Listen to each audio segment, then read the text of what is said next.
Wednesday edition of Mr. Relevant. I'm Alex Strouf with you from the Gruber Law Offices, One Call That's All Studios at the Avenue in downtown Milwaukee. Hunter Vaughn back at the Everlight Solar Studio in downtown Madison. Mr. Relevant, of course, brought to you by our friends at Door County Distillery, locally produced, handcrafted, and award-winning spirits. DoorCountyDistillery.com is the website. Lots to get into today on a Wednesday. A lot has happened in the last 48 hours since we last spoke. We've got Jordan Love drama.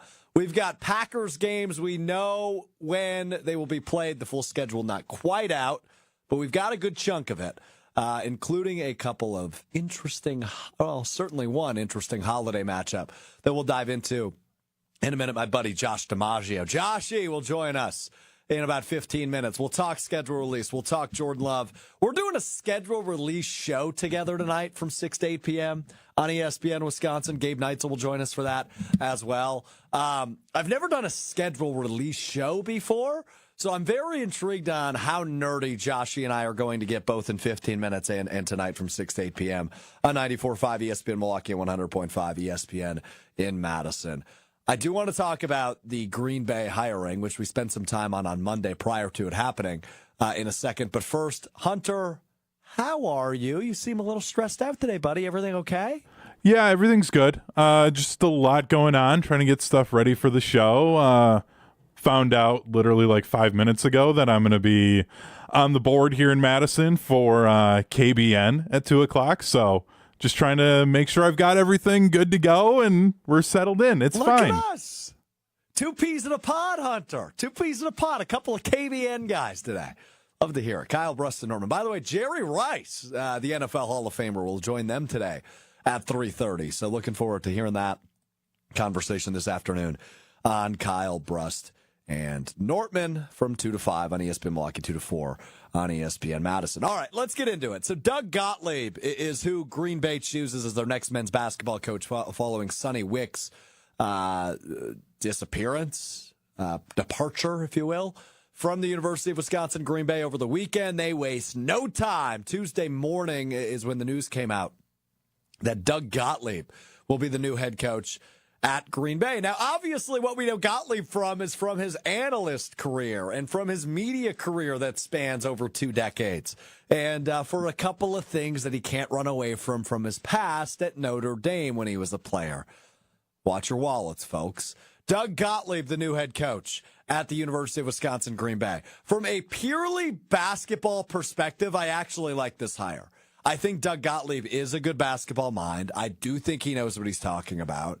The issue I have with this, though, is that he is continuing his national radio show 5 days a week while becoming a head coach at a Division I level in this era of college basketball. If you're a John Calipari, if you are a Bill Self, if you're a Mike Krzyzewski, I kind of get that you can manage both leading a Division I program and maybe hosting a national radio show.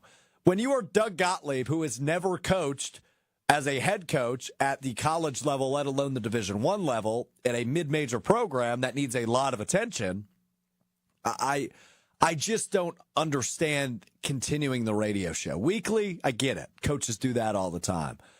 Daily? That means you're not dedicated to your program 24/7. That's for sure. 22/5, and then 24/2. I guess would be what the math works out to there. And I was doing some research on Doug Gottlieb last night. I was listening to his first interview that he did with our teammate John Anderson on his podcast. He's saying the right things, which is good. But I also found an article from last year written on BarrettSportsMedia.com, published on St. Patrick's Day of last year, March 17th of 2023. Doug Gottlieb, here's the title of the article. Doug Gottlieb, I would give up radio for coaching job. The lead of the article, Fox Sports radio host Doug Gottlieb recently interviewed for the vacant head coaching job at Wisconsin Green Bay and detailed the experience on his podcast. Quote, I got a chance to talk to Josh Moon, who's the athletic director, several times during the year after they made their coaching job available. And my approach to how I've done these things, and this is not the first time I've gone down this path, but this was a different path. Yada, yada, yada. I've told people that for the radio element too, for the right thing, I'd give it up. End quote. Yikes. So Doug Gottlieb last year says he would give up the radio job. Yesterday and into today at his introductory press conference said, yeah, probably not going to happen. Probably going to continue that. I just think it's interesting. I think from a purely basketball standpoint, it's a good hire. Doug Gottlieb is a good basketball mind. He's somebody I'm intrigued by. And obviously Josh Moon has been intrigued by, the athletic director of Green Bay, not only last year, but obviously into this year as they make it official. I'm fine with that. Give them a chance. Put them on the map from a national perspective. Hunter Vaughn and I were talking off the air a little bit, Tiny Hands and I, and I firmly believe this is the most Green Bay basketball has been talked about from a national perspective in 30 years. Just the Doug Gottlieb hiring, because it is a national name. It is a national, well-known guy. And he comes in as your new head coach. I'm interested by that. But keeping the radio show is bonkers to me. I just don't understand how you can give your program full attention. Joseph S. chimes in on the ESPN Madison YouTube stream, at ESPN Madison, at ESPN Milwaukee, says, opinion on Gottlieb hire. Key thing will be assistance. Very important, so if he flames out, they have a ready-made next coach in the wings. He will have a radio snafu that causes issues. Certainly possible. Certainly possible. So that's one that intrigues me, man. And look, as Gottlieb has said multiple times over the course of the last 24-plus hours, he could say whatever he wants right now, but the results are going to show themselves come October, November, December, January. And until then, we're going to have to wait and see. But for Sonny Wicks, the ex-head coach, friend of show, he had a terrific year at Green Bay, which led him to a major conference and ultimately his home state in Wyoming. Nobody faults him for leaving and taking the job, but can Doug Gottlieb go ahead and repeat what Sonny Wicks was able to do last year? I have my doubts for a first-time head coach. I'm interested by it. I seriously, I think it is an interesting hire in terms of a program that desperately needs attention, right? I explained it a little bit on Monday, but if you weren't with us, Scott Vancier from the Green Bay Press-Gazette joined us. I have a long background with Green Bay men's basketball. It was the first thing I ever did in media that paid me a very, very little amount of money. I covered their 2013-14 season and then the next 3 years. So I covered them for 4 seasons at the Resch Center. And that was at kind of the peak of the program, right? That's when like Kiefer Sykes was there. Alfonso McKinney was there. Alec Brand, who was a second-round NBA draft pick, was there. They were a really good team in the Horizon League. They hosted the Horizon League tournament that year. I love Green Bay and some of their background, right? And I grew up in Green Bay, so I have an interest for this program. So to get it a national spotlight is a positive, total positive, especially in the day and age of NIL and transfer portal. I think it becomes an appealing spot to land when you know who your head coach is because you've heard him talking about basketball at a high level for 20 years. But can he do it is a different question. So that's something I'm intrigued by. Hunter, what do you make of this hire, man? I know we talked about it briefly with Venci, and we'll play that clip in a second. But I'm curious about what you make of the Doug Gottlieb hire to Green Bay. It's certainly a big swing by Green Bay, which I can always appreciate for a mid-major. Yeah, it's the most this program has ever been talked about. As great as that like 2014 run was for them and as good as that team was, more people are talking about UW Green Bay and their men's basketball program these last 2 days than they ever have before. So it's great there. And this idea, I've seen it floated around on Twitter a little bit, and some people are saying that like, oh, this could set back their program. Like, I love Green Bay, but that program wasn't at a point where it's really going to be set back that much. It'd be different if Wisconsin fired Guard and they went with Gottlieb, and then things fell apart, and the program went back, to what it was in the 70s. Like, that's completely different. So them taking a big swing, go ahead and do it, because the worst thing that's going to happen is you're back to where you were a couple of years ago, and you still have to rebuild. It's not like you're falling off from national prominence. You're not Kentucky, so I love going for the fences. If it works, great, and you look like heroes, and you get statues built on the campus because you're such a great administrator. Yeah, so I just want to wrap it on this, right? Like, I think that's a really good point. 4 years ago, about a month later than now, 2020, there was an opening. And they hired Will Ryan, the son of Bo Ryan, because seats and people attending the games, fans were declining rapidly at the Resch Center, which is not a small college basketball venue for a mid-major. It didn't work. Sonny Wicks last year worked. They had a nice season. They were atop the Horizon League for a good chunk of the season. It worked. Doug Gottlieb is a swing for national attention and to get butts in seats. That will work. But will the results work on the floor? Scott Vinci, a good friend of mine, a mentor of mine, and the beat writer for UW Green Bay at the Green Bay Press-Gazette, joined us on Monday's show. This is what he had to say about Doug Gottlieb, and it certainly makes sense 48 hours later. People will scoff at that, much like they did last year. But they were really, really impressed with him, so much that he became a finalist, a very serious contender. A finalist and a very serious contender. Not only is he a very serious contender now, he is the new and 10th men's basketball coach at UW Green Bay. Sticking in Green Bay, man, the epicenter of sports this week.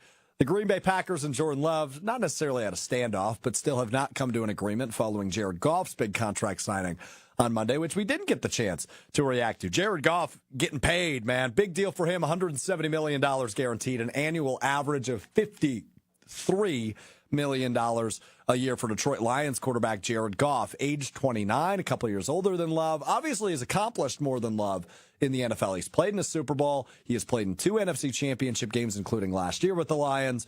Goff has earned it.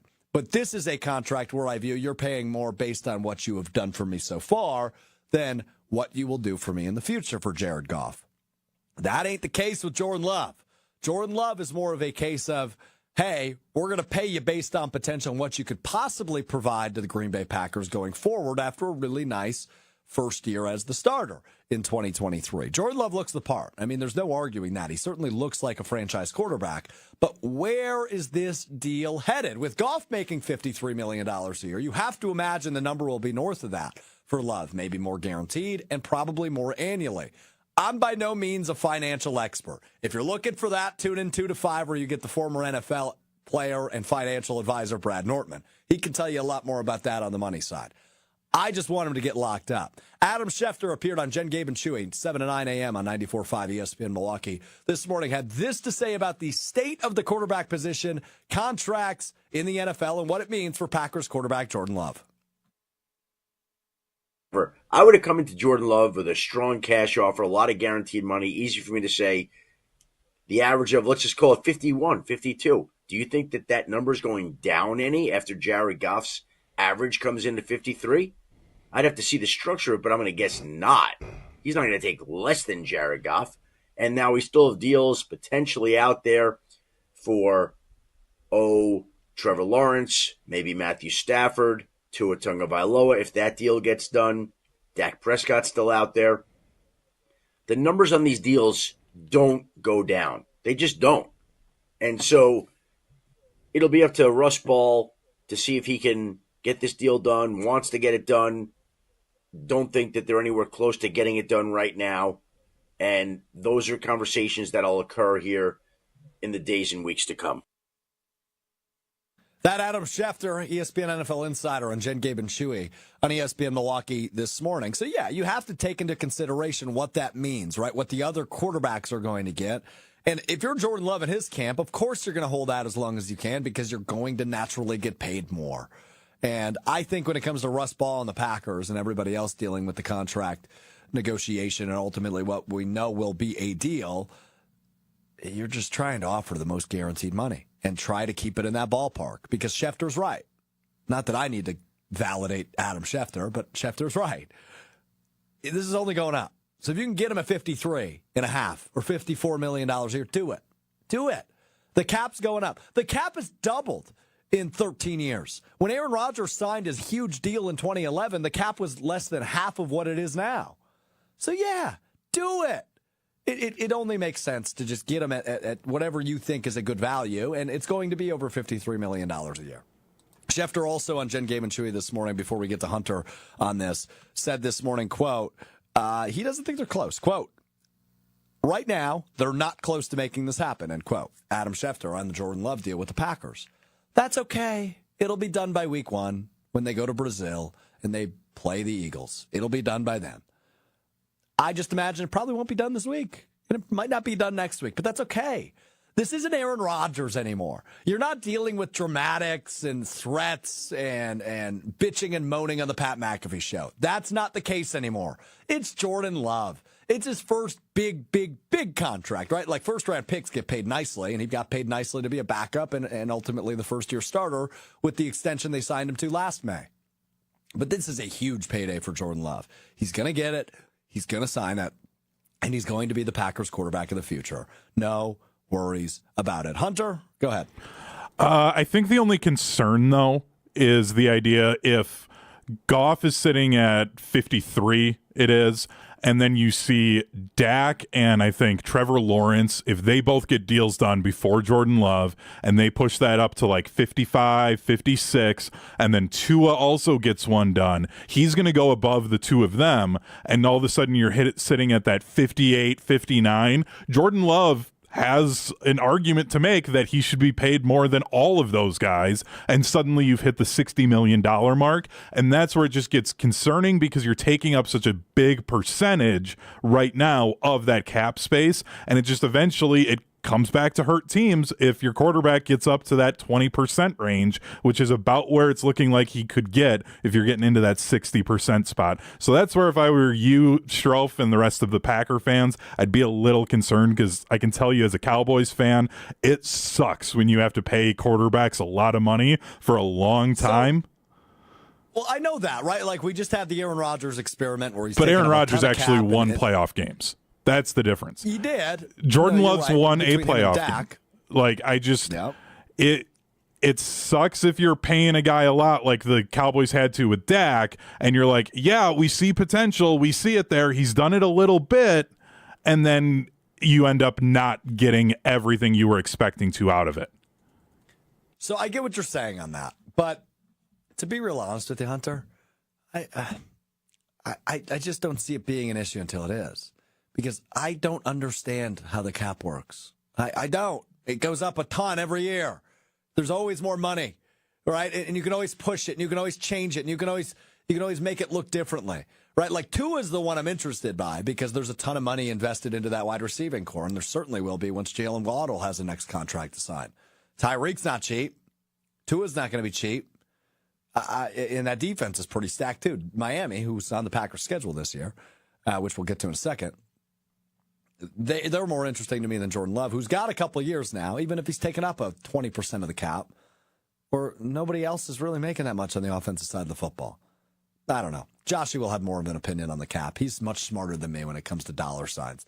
A couple of Packers games released. I want to do this, though. I want to take a break. I want to come back with Joshy. We'll react to the games that have been leaked and announced for the Green Bay Packers. But first, got to tell you about my friends from Door County Distillery. Locally produced, handcrafted, award-winning spirits made locally in beautiful Door County and Carlsville. It's an awesome stop if you're headed up to Door County this summer. Make sure you do the tour and the tastings. I mean, it is awesome. Everything they do it well. From the whiskeys to the brandies to the vodkas. They do a ton of local collaborations. Everything they do at Door County Distillery, man, is so cool. I was just up there a couple of weeks ago, did the tour for the second year in a row, got to sample and taste a bunch of stuff, including I had my first ever espresso martini, which you're going to see right now with my friend Beth at Door County Distillery. Joshie Dimaggio joins me in studio next, right here on Mr. Irrelevant. I'm Alex Strouf. I'm back at the legendary Door County Distillery with the legendary Beth. Hi. Nothing bigger right now than espresso martinis and confession. I've never had one, Beth, so I think I need you to teach me how to make one. It's real simple. With ours, we do our Java infusion, which is our coffee-infused spirit, our vodka, some chocolate sauce, and some coconut cream, so it's dairy-free for those who can't have lactose. We're gonna start with 2.5 ounces of our Java, because this is a martini, so lots of booze. Yes. 1.5 of our vodka, about 1/2 ounce of your chocolate syrup and your coconut cream, or cream if you prefer. Shake this for about 15 seconds. She's a pro. I'd spill everywhere. Strain that into our martini glass. There we go. Quick and easy espresso martini. Time to try it. First ever espresso martinis. Cheers. Cheers. Oh, that's delicious. That's really good. I'm an espresso martini girly now. Yeah, no doubt. Who isn't? Check out their website with a huge list of unique cocktail recipes at DoorCountyDistillery.com. That's DoorCountyDistillery.com. Back with you on Mr. Irrelevant. I'm Alex Strouf from the Gruber Law Office's One Call That's All Studios at the Avenue in downtown Milwaukee. Joining me now. He's got the best laugh in the history of laughs. He's also got a pretty darn good perspective. I just gave you credit, Joshy Dimaggio from Jen, Gabe, and Chewy, which Adam Schefter appeared on this morning, joins me now. Joshy, I just said you're better at me when it comes to the salary cap. Would you say that's fair?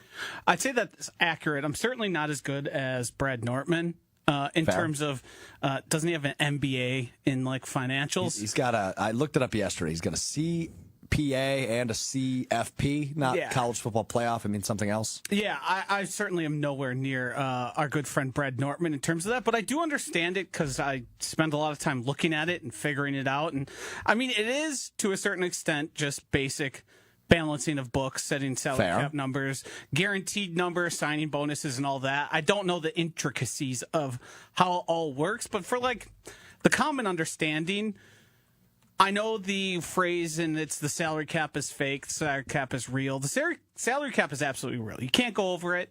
There are ways to circumvent it for a period of time. You can push money into the future, but as we saw with like Aaron Rodgers and all that, there is dead cap. The Patriots had to deal with it when Tom Brady finally, because all those teams do. The Saints got themselves in tons of trouble doing it by pushing all that money into the future. The Packers were very close. They didn't go full Saints or even you could say Patriots in terms of that, but the Packers had a lot of money to clear for guys who weren't on the team the past 2 seasons. And that's how you get around it. That's why you see those extensions or the re-signings of deals where there are ways to fudge the numbers. But if you sign a contract with guaranteed numbers, those numbers are going to have to be paid at some point. Yeah, I'm lost. You lost me. I'm gonna be honest with you. I think I retained about 5% of that. I thought I was dumbing it down, and I don't mean that literally as dumb because. Well, no, I'm dumb. I didn't want to call you that, but it's not as scary as you think it is. The foundation of it is pretty understandable. Is the way I would approach the salary cap. Shout out to Joseph S. Not college football playoff, CFP certified financial planner. Yes. Did you know that? Yes. Wow. I wrote CFA, so I tweeted out a clip yesterday from KBN ESPN on Twitter of Brad explaining the salary cap, which also didn't really make a ton. He compared it to a household budget, which was good. Yeah, you know, that kind of made sense. I accidentally wrote CFA instead of CFP, and then I had to look anyway. So yeah. All right. So here's what we know about the Packers schedule. You and I will be live with Gabe Neitzel tonight from 6 to 8 p.m. on ESPN Wisconsin, both ESPN Madison, ESPN Milwaukee, right here on the YouTube channels as well, reacting to the full slate for the Packers. We know this obviously. Week 1. Packers, Eagles in Brazil. Sao Paulo. Can we go? I'm not that interested in going. Why not? I got a lot of personal travel to do. I don't want to tack on Sao Paulo to that. I mean, I don't know how much you can plan a trip around like a Packers game. There's the Packers, they may not be talking about it yet, but there are security concerns. I'm not also a huge traveler for me. Aren't you going to Mexico in like 2 weeks? Yeah, that's an all-inclusive resort where I plan to take a few steps off, and that's to attend the wedding we're going to. And then I'm going to be at the bar and the beach and the pool, that kind of stuff. That's the cool part about all-inclusive. Yes. Fair point. Another one that I'm really intrigued by. I joked and said this is a Super Bowl preview earlier this week when I looked at the games that I highlighted. Packers-Texans Week 7. That's October 20th, noon kickoff at Lambeau. Yeah, I think that one will be interesting, and it'll be hard for people to avoid the large, sweeping generalizations, no matter how that game ends up going. Yep. Obviously, C.J. Stroud and the Texans are going to be the team that gets compared to the Packers, and vice versa in terms of that. I think C.J. Stroud's performance is going to be consistently tied to Jordan Love's, even though Jordan Love has technically more experience being in the NFL for 3 years. Yeah. But in terms of teams that went through rebuilds and kind of fast-forwarded through the ugly parts, well, the Texans had ugly parts, that's for sure. But the team who built into a contender really fast are both for the AFC, it's the Texans, and for the NFC, it's the Packers. So that game's probably going to be a coin flip. Like if you're talking like betting odds, like I wouldn't be surprised if either one of those teams win that game. Obviously, I want the Packers to win it, but I wouldn't say I would feel uncomfortable as we stand here now saying there's a clear better team between the two of them right now. And it is? No, I'd say I'd have a hard time saying that. So like I think those teams are kind of evenly matched in their season, depending on injuries and all the factors. both of them, they probably finished with pretty similar records at the end of the day. I would guess somewhere in the 10-7 range. And to your point on those two teams, they are teams I compared to each other, into November and December of last year. They had their highs, they had their lows. There was the growing pains.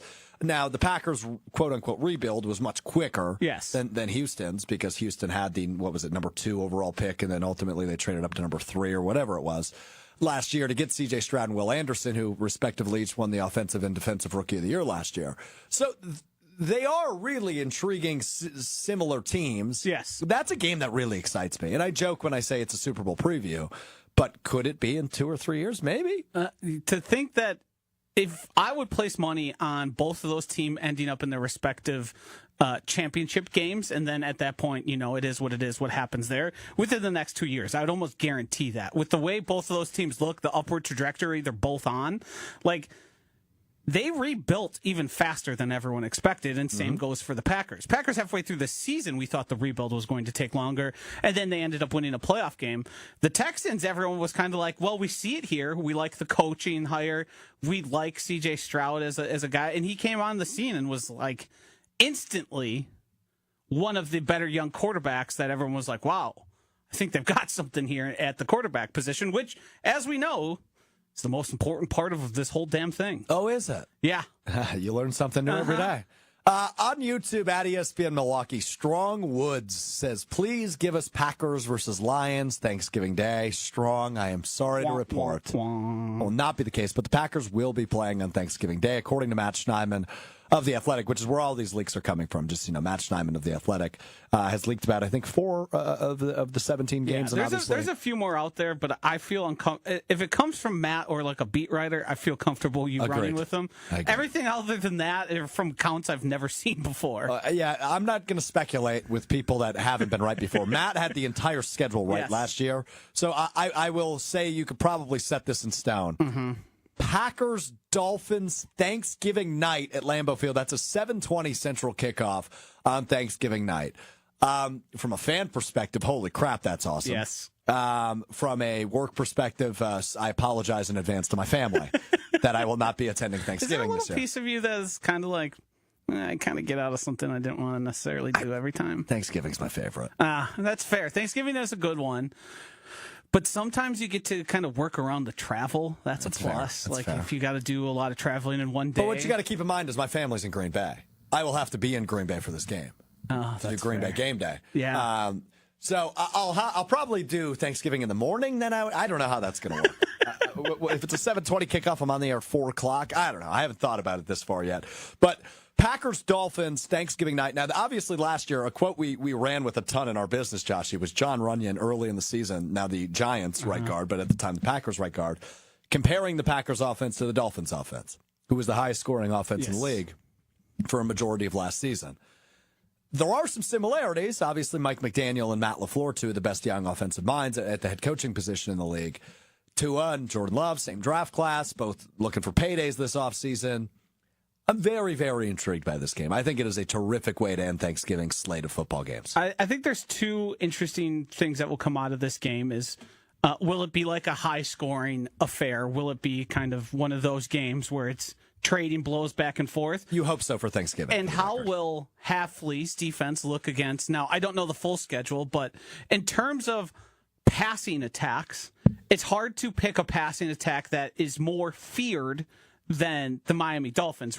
Last year, the Dolphins, obviously, with the Packers played as well. Was that near Thanksgiving? What was that? Christmas. A couple years ago, yeah. Tua was concussed during the game, but kept playing. And then got concussed again. Yes. And then the game what ended up getting out of hand and falling into the Packers' favor there. So what I want to see is how do those teams match up? Because I wouldn't be surprised, and not to go too deep into the Dolphins, but they're kind of in a rebuild. They went for it last year. They traded a lot of assets. They had a lot of guys leaving free agency, guys they simply couldn't play. But the thing they have is Tua, who you can question how good he is of a quarterback, and Tyreek Hill and Jalen Waddle. Those are guys who are going to strike fear in you. They also have running backs that are... The offensive firepower seems to be completely there. Is Hafley's defense going to be up for the match for... Because, the thing is, we're going to be aggressive. We might give up some big plays.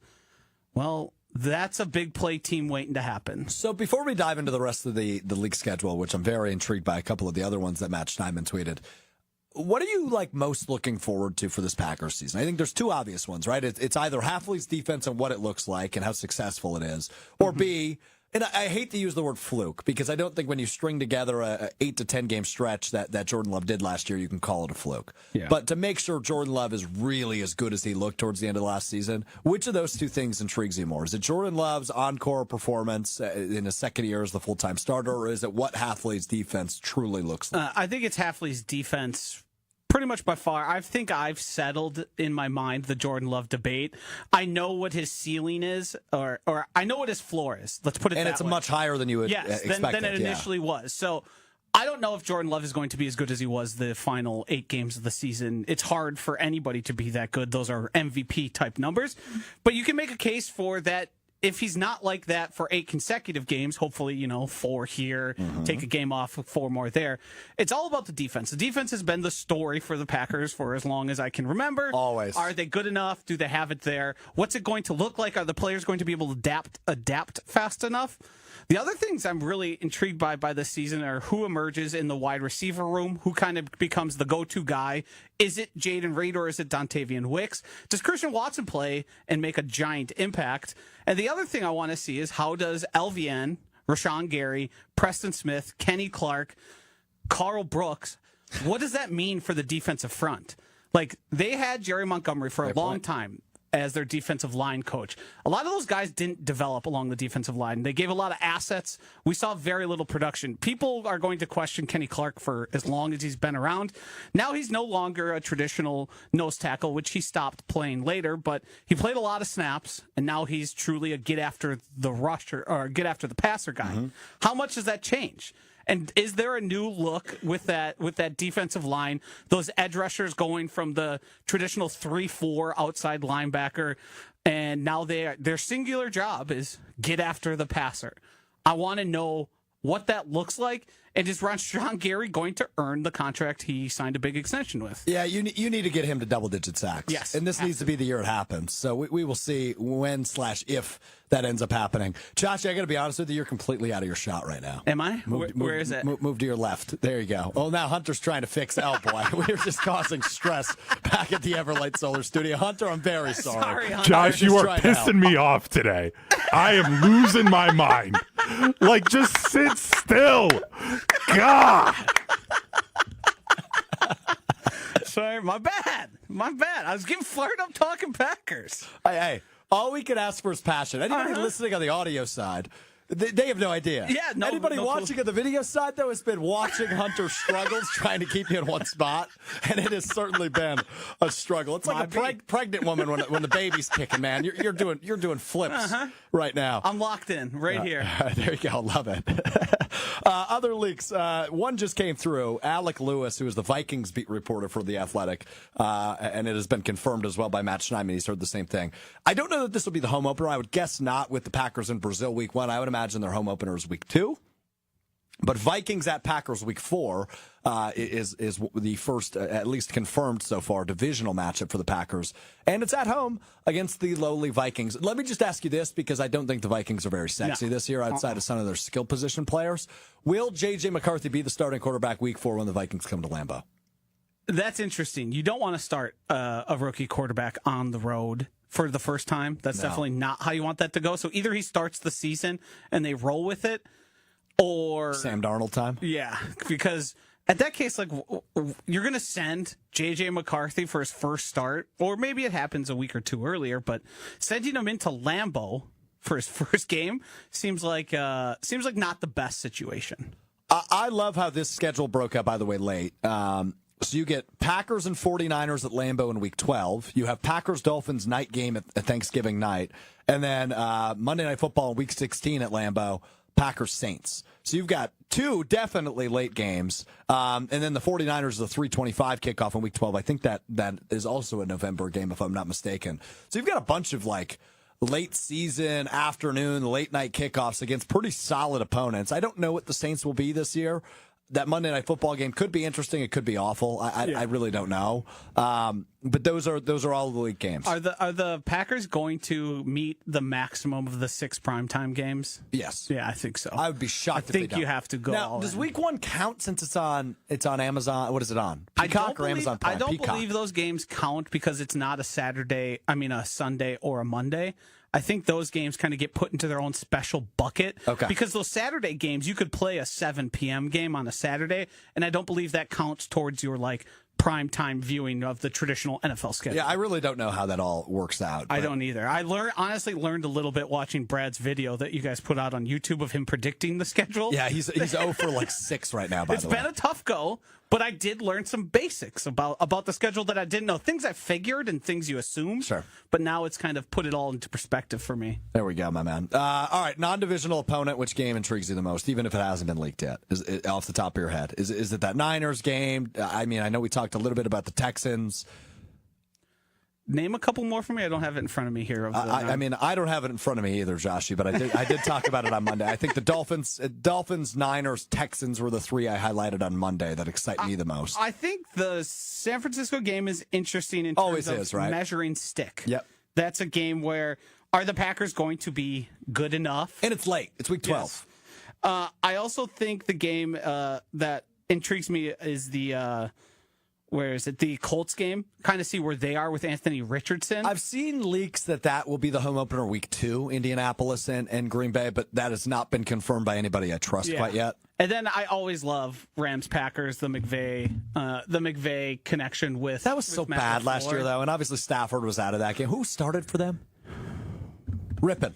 Yes, Brett Rippon. Yeah, Yes. what was the final that one? 20-3, if memory serves? It was really bad. But I like watching the Rams football team. I think they're a fun offensive team. They'll be good this year. And it's one of that's also kind of measuring stick for the defense. Can you hang with the best offensive minds? If you look totally lost out there, I mean, that tells you a lot about the issues for the Green Bay Packers. Now, we're used to Joe Barry, where anybody who rolls in there with a rushing attack can make your day hell. Now I want to see the best offensive minds and how Jeff Hafley kind of schemes against it. And do they... The big play thing, which all those teams are looking for, is that going to matter? How good will the Packers defense be? I think they can flirt with top 10. I think there's going to be a learning curve, obviously. There's a lot of changes that have to happen. A lot of those guys are playing positions they've never, or playing the position in a way they never have. But it's hard to look at all the investment and not think, well, they have to be better. Xavier McKinney is the best safety they've had since Charles Woodson, Nick Collins. Yeah, totally. Everyone else has been Clinton Dix was a flash in the pan. People were really excited about. He quickly was no longer. He was in the Eddie Lacy of the defense. Yes, correct. That's the best way to describe him. So the investment at some point has reached such a fever pitch, and now Goody's going to be clear regardless of how Edgerrin Cooper turns out, how any of those defensive players, Quay Walker, Devontae Wyatt, but it is his first year, but it's kind of put up or shut up for a lot of the players, be it Quay Walker and some of those guys that like Jair Alexander. Are the Packers going to give him a third contract? Is he reinvigorated like we've heard? Is Eric Stokes a guy? Is Carrington Valentine going to take a step up? There's so many people whose kind of football future is on the line. No doubt. Be it sure, some of these guys will probably stick in the NFL, first round picks especially. They always get a chance, but are these going to be difference makers, or are you going to be a guy? And there's you could make a case for about 4 or 5 of those guys. We don't know. Is Kenny Clark going to get an extension? That's still a thing that's up in the air. It was something we assumed was going to happen and has not happened since. So a lot of guys are going to be earning their keep, basically, on the defensive side. I think that's a very good call. Very good call. Joshy, we'll talk more tonight from 6 to 8. Our NFL schedule release special, I think we're dubbing it. We're not going to talk about Adam Schefter at all? I already did. What do you want to say? Get your take off. Jordan Love's going to be the highest paid quarterback when the contract gets signed. Mark that. Yeah. Yeah. If you're right, we'll bring you on to take a picture of that. Yeah, that's what's going to happen. In NFL history. No, I'm saying right now. The average. He's going to, average annual value is going to exceed 55 in Joe Burrow's current number. Okay. I like that take. I don't think you're wrong. Or higher. I don't know if you're wrong. It is interesting, though. The if did make me. What does if mean? Yeah. I think they'll get it done, though. They'll get it done. But it makes me think. It does. Shefty's good at that. Yeah. You always make me think as well. We'll talk at 6 o'clock. I'll see you then. Thanks, Joshy. Josh Dimaggio, weekdays from 7 to 9 on Jen, Gabe, and Chewy, 94.5 ESPN Milwaukee, and tonight from 6 to 8 on the NFL schedule release special with myself and Gabe Meisel. Great job, Joshy. Good high five, too, there from Josh Dimaggio. All right. We'll keep an eye, obviously, if anything else comes through over the course of the next 5 or 10 minutes. We're with you on the schedule release. I do think we did breeze over Vikings at Packers week 4. That is the Aaron Jones revenge game. And we know, Josh is laughing at me that I say revenge game. It is. It is a revenge game for Aaron Jones. And you know the history with NFC North running backs against the Packers defense, even though I'm very excited about the Jeff Hafley era in Green Bay. It could be a 250-yard game for Aaron Jones. Packers could still win. And given the quarterback troubles that the Vikings are currently having, whether it be Sam Darnold or J.J. McCarthy, neither of those guys intimidate you. So could be an Aaron Jones game week 4 at Lambeau Field and his return to Lambeau Field. I don't watch a ton of regular season baseball. I didn't watch the Brewers last night. Caught up on Twitter. But boy, oh boy, is my boy back. Salvatore! Sal Frelick, man. Great night for him last night. A couple of diving catches, including the #1 play on SportsCenter and his first home run of the season. Sal Frelick, baby, my favorite Brewer, back in action, good to go. He fires me up. I really love this Brewers team. They also brought up another rookie today. The rookie tour continues. They have like the most rookies in the league playing for them this year. It is unbelievable how ridiculous this rookie trend is for the Brewers. And I love it. It reminds me of the Packers from last year, like young, gritty team. Chris Roller, an outfielder who was brought up from AAA, is brought up from AAA Nashville. Oliver Dunn has been optioned back down. But another rookie for the Brewers, Hunter. But Sal Frelick is back. That's all that matters to me. He was technically also a rookie. Yeah, he also got on with a sack hit just a little while ago, and then came around to score a run as they're up 5-1 right now. The Brewers they're are right now. That's right. Yeah, and Gasser, he has gotten into some jams early, and he's only given up 1 run. So he's, as a rookie, he's looking good. I'm a big fan of Gasser. This team is just so fun. Like, I keep saying it, and I don't know how else to say it. Like, all of these young guys just going out there making plays. And the biggest takeaway with Pat Murphy right now is the fact that he understands that you can try and manufacture runs. Like, he gets that, we got a guy on second, and there's no outs. Let's move him over to third, and then let's use another out and get him in to score a run, and we'll take those 2 outs, but we got a run on the board. Because sometimes all you need is 1 run and you're going to win a game. So just anytime you have a chance and somebody's in scoring position, do what you need to do to get them around. That's something Craig Counsell never would do, and I'm so happy Pat Murphy does it. Pat Murphy just has some juice, man. Some juice.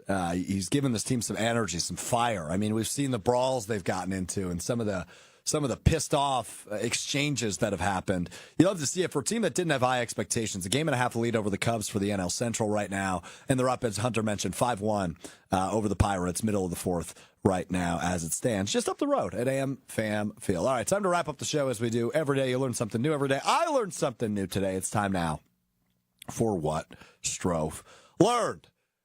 Hard Knocks, baby. It's back. Hard Knocks is always interesting television. It always is, depending on who they pick. But I got to be honest with you. The pick they made this year doesn't fire me up. There's one small part that makes me excited, but that's it. The New York Giants this year is HBO's preseason Hard Knocks team, and the Chicago Bears were a finalist. The Bears would have been money TV. And obviously, as a Packers fan, I would hate watch it. Just like I hate watch anytime Aaron Rodgers goes on with a random podcaster. I would hate watch the Bears on Hard Knocks. The New York Giants just don't fire me up for Hard Knocks. The one angle, though, that does get me a little excited is, of course, Daniel Jones and his connections in the building and the way he operates in the preseason. Nobody caught more fire at the quarterback position over the course of the last calendar year than Daniel Jones in New York. No team turned their back on a guy they give a massive contract to faster than the Giants turning their back on Daniel Jones. Now, while he is still the starter in New York, That's the only part of this season of Hard Knocks that excites me. I get no juice from that. Now, obviously, Tommy DeVito will end up being the Hard Knocks superstar because of his Italian background and the run he had last year. And Drew Lock is also in that quarterback room. So the quarterback room is kind of fun. But outside of that, like, nothing really excites me for Hard Knocks. Am I off base here, Hunter? No, I mean, they're in the same division as the Cowboys, and I won't watch it.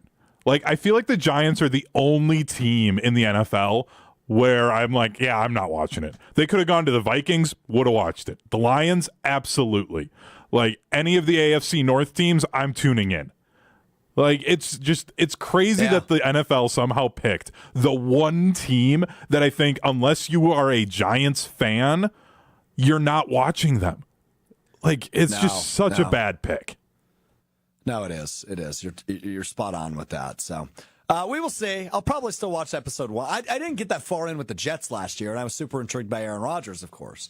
But you should have gone the same route, right? Like, new quarterback, high expectations for the Bears. That would have been really fun. Giants, meh, whatever. I'll watch it. I'll watch episode 1. But will I watch much past that? Probably not. All right, big thanks to Joshy for hopping on with me today. Big thanks to Tiny Hands, as always, for making us look and sound good. Big thanks to our friends at Door County Distillery, making it possible. DoorCountyDistillery.com, their website. Of course, if you want to check out the retailer nearest you for any other great spirits, if you're having a party this weekend, if you're tailgating, obviously tailgate season is back. They can help elevate that experience for you. And, of course, that huge list of unique cocktail recipes over on their website, DoorCountyDistillery.com. We're back with you Friday on the ESPN Madison, ESPN Milwaukee YouTube channels, and of course available wherever you get your podcast, Apple Podcast, Spotify, Wisconsin On Demand. Just search Mr. Irrelevant. Back with you Friday at 12:30. Sal just hit a home run. Hang on. Sal just hit a home run, Strouf. Salvatore! Let's go!